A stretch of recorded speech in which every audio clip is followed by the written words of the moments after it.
Vibe വരുന്നത്. ഒരു മോൻ പറയാണ് നിന്റെ തന്ത വൈബ് വരുന്നത്.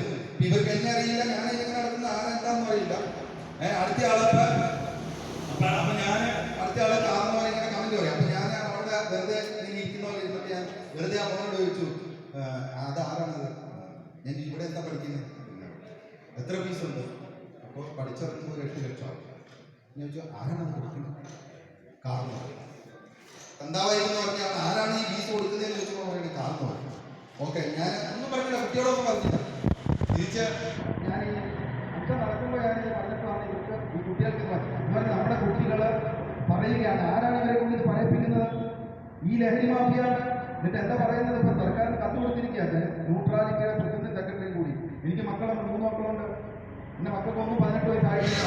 അതുകൊണ്ട് അവർ കൊടുത്തിരിക്കുകയാണ് 18 വയസ്സാകുന്നത് വരെ ഇത് മോളാണോ മോനാണോ എന്ന് ഞാൻ വിളിക്കരുത്. അവൻ 18 വയസ്സാവുമ്പോൾ പറയും പപ്പ ഉപ്പ ഞാൻ ചെറുക്കാൻ പോകുന്നു, ഇനി വേണ്ടി പേരിട്ടോ. അപേക്ഷ കൊടുത്തിരിക്കുക ഗവൺമെന്റിന്. എന്താ 18 വയസ്സ് വരെ ഒരു കുട്ടിയെ ജെൻഡറായിട്ട് വേർതിരിക്കരുത്. അവൻ പറയും പെണ്ണോ ആണാണെന്ന്. അങ്ങനെ പെണ്ണോ ആണുമല്ലാതെ എന്നിട്ട് പിന്നീട് ആരെങ്കിലും പറയിപ്പിക്കുകയാണ് എന്റെ ശരീരം എന്റെ സ്വാതന്ത്ര്യമാണ്.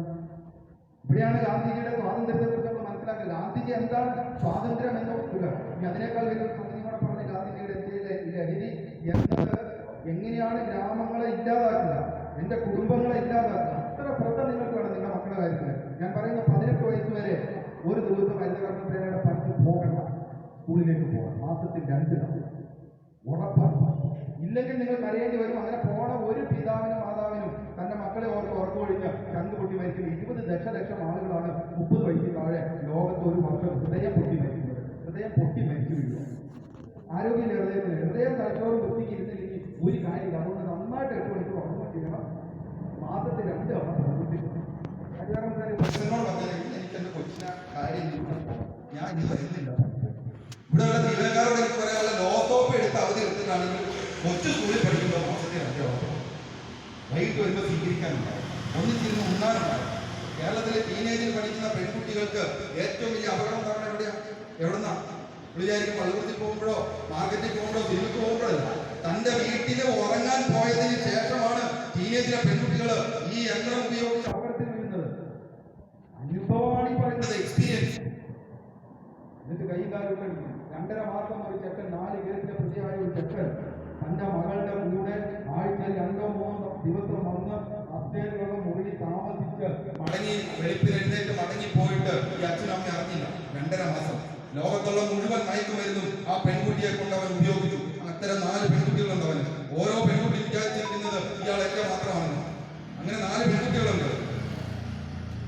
ഇത് കിട്ടാതെ വന്ന ഒരു ദിവസം രാവിലെ ബ്രേക്ക്ഫാസ്റ്റ് എടുത്തു വെച്ചപ്പോൾ ആ ബ്രേക്ക്ഫാസ്റ്റ് കണ്ടപ്പോൾ കലി വന്ന് ആ പിതാവിനെ ഡൈനിങ് റൂമിലിട്ട് 17 വയസ്സുള്ള വിദ്യാർത്ഥി ക്രൂരമായി മർദ്ദിച്ചു. അന്നാണ് പിതാവും മാതാവും മനസ്സിലാക്കിയത്, എന്റെ +1 പഠിക്കുന്ന 17 വയസ്സുള്ള എന്റെ പെൺകുട്ടിക്ക് എന്തോ കുഴപ്പം പറ്റിയിരിക്കുന്നു. വേഗം വിളിച്ചു, കരഞ്ഞു, കൗൺസിലിംഗിനായി കൗൺസിലിംഗ് സെന്ററിൽ കൊണ്ടു. നീണ്ട 3-3.5 മാസമായിട്ട് ഡി-അഡിക്ഷൻ സെന്ററിൽ കിടക്കുന്നു. ഞാൻ പറഞ്ഞത്, എന്റെ കുട്ടി കിടക്കാൻ പോകുമ്പോ 18 വയസ്സ് വരെ ഉറപ്പായും നിങ്ങളുടെ കുട്ടി നാട്ടിലുണ്ടോ വീട്ടിലുണ്ടോ നിങ്ങളുണ്ടോ, ആ കുട്ടി കിടക്കാൻ പോകുമ്പോ കൂടെ പോകണം, ചേർത്ത് പിടിക്കണം, 2 കവളയിൽ ഉമ്മ കൊടുക്കണം. ആ ബെഡേൽ 2-3 മിനിറ്റോ നമുക്ക് കിടക്കാൻ സമയം ഉണ്ടാകണം. ആ 2-3 മിനിറ്റ് അവളോട് സംസാരിക്കണം, അവനോട് സംസാരിക്കണം. എഴുന്നേറ്റ് പോരുമ്പോ പറയണം, വെളുപ്പിനെ വിളിക്കും, ഇരുന്ന് പഠിക്കണ്ടേ. അങ്ങനെ നിങ്ങൾ അങ്ങനെ ചേർത്ത് പിടിക്കാൻ. എന്റെ കുട്ടിയുടെ അനക്കം, എന്റെ കുട്ടിയുടെ മാറ്റം അറിയാൻ നോക്കുക. ഞാൻ കൂടെ ഉണ്ട്. തന്തവായി പാവരുത്. ഇല്ലെങ്കിൽ എന്തു പറയും? കാർന്നോരെ തന്തേന്ന് വിളിക്കൂല. കാർന്നോരെ തന്താന്ന് നിങ്ങൾ പരിചയപ്പെടുത്തും കൂട്ടുകാരുടെ. അങ്ങനെ പരിചയപ്പെടുത്താതിരിക്കണമെങ്കിൽ എനിക്ക് ഏറ്റവും പ്രിയപ്പെട്ടത്, എനിക്ക് ഏറ്റവും സുരക്ഷിതമായത് എന്റെ വീടും എന്റെ അച്ഛന്റെ അമ്മയുടെ തോളുമാണെന്ന് എന്റെ മക്കളെ എനിക്ക് ബോധ്യപ്പെടുത്താൻ പറ്റണം. ഈ ലഹരിയുടെ ഈ മാഫിയെ പിടിക്കാതിരിക്കുന്നു. ഞാൻ അങ്ങനെ പറഞ്ഞത്, ഇവിടെ സിസ്റ്റത്തിന്, ഇവിടെ ജീവനക്കാർക്ക്, പോലീസിന്, എക്സൈസിനും ഒക്കെ പരിമിതിയുണ്ട്. ഞാൻ ഒരൊറ്റ കാര്യങ്ങളെ പറഞ്ഞ് അവസാനിപ്പില്ല, സമയം കുറെ ആയിരിക്കും. ഒറ്റ കാര്യം, ഗാന്ധിയുടെ ഏറ്റവും വലിയ സ്വപ്നം എന്ന് പറഞ്ഞാൽ സ്വരാജ്യം രാമസ്വരാജ്യമാണ്. ഇത് രണ്ടും ശരിക്കും പറഞ്ഞാൽ നമ്മൾ തെറ്റിദ്ധരിച്ചിട്ടുണ്ടെന്ന് ഞാൻ വിചാരിക്കുന്നു. തെറ്റിദ്ധരിച്ചിട്ടില്ലെങ്കിൽ സ്വരാജ് എന്ന് പറഞ്ഞാൽ വ്യക്തിയുടെ, നേരത്തെ പറഞ്ഞ മഹാത്മാവെന്ന് പറഞ്ഞാൽ മഹത്തായ ആത്മാവുള്ളവെന്നാണ് ഗാന്ധിജിയെ മഹാത്മാ എന്ന് വിളിക്കുന്നത്. മഹത്തായ ആത്മാവുള്ളവെന്നാണ്. ഒരു മഹത്തായ മനുഷ്യനാകാനുള്ള നവീകരണ പ്രവർത്തികൾ നടത്തി ആകുന്ന പ്രവൃത്തിയാണ് സ്വരാജ് എന്ന് ഗാന്ധിജി വിഭാവനം ചെയ്തത്. ഞാനും നിങ്ങളും സ്വരാജിലാവുക എന്ന് ഗാന്ധിജി പറഞ്ഞ ഞങ്ങൾ ഉത്തമ മനുഷ്യരാവുക എന്നാണ്. അതിന് അറിവ് നേടണം, അതിന് കഴിവ് നേടണം. രണ്ടാമത്തത് ഗാന്ധിജി പറഞ്ഞ ഗ്രാമ സ്വരാജ്.